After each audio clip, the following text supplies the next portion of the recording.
muita gente feliz. Os cofres da emissora carioca ficaram abarrotados com dinheiro dessa loteria. Mas depois de algum tempo, os prêmios milionários deixaram de ser pagos. Arthur Falck chegou a ser preso.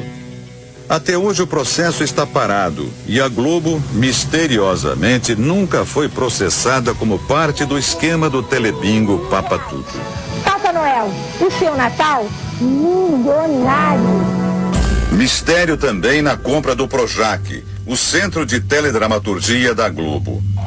Para a construção do seu complexo, a empresa pediu emprestado 40 milhões de dólares dos cofres públicos, um ato ilegal. Como permissionária de um serviço público, a empresa não poderia obter o empréstimo. Foi o que determinou o parecer técnico do próprio banco. Mesmo assim, o dinheiro saiu dos cofres da Caixa para os cofres da Globo. A história da Rede Globo é recheada de casos nebulosos. No topo da lista está a até hoje mal explicada compra da estação em São Paulo. Essa história começa na década de 50.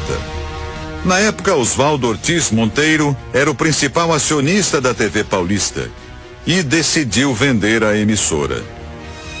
O empresário Vitor Costa Petralha foi o comprador. Só que ele não chegou a ocupar a cadeira de presidente.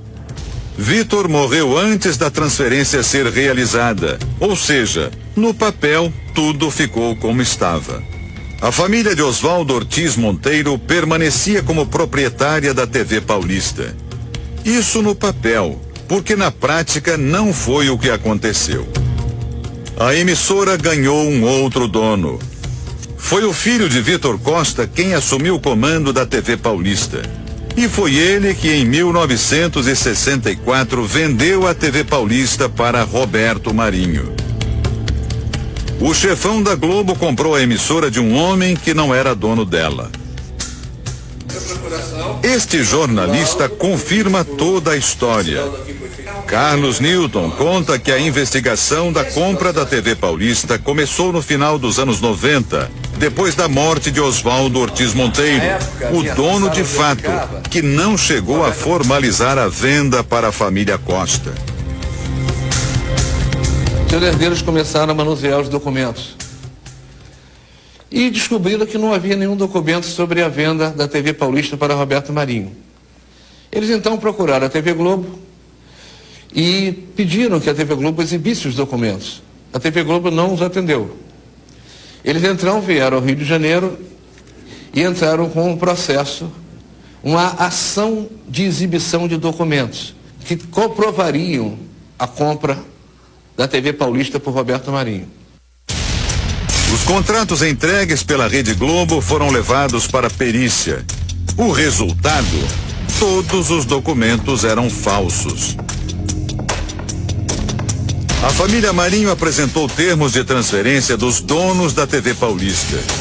Um festival de erros grosseiros. Repare, os papéis foram assinados em fevereiro de 77. Nesta data, a TV Paulista já não existia mais. Chamava-se TV Globo. E o curioso, 2 nomes que aparecem nos termos já haviam morrido no ano da assinatura, como mostram as certidões de óbito. Se estavam mortos, como é que assinaram?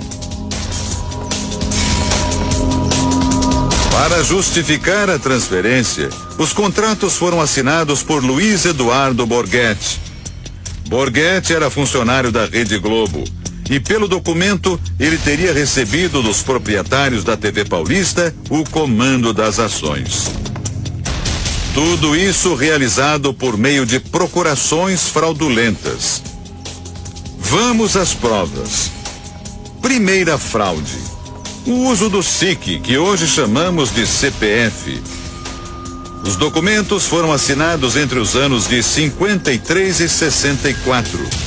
Mas esse sistema só foi criado pelo governo em 1969, 5 anos depois.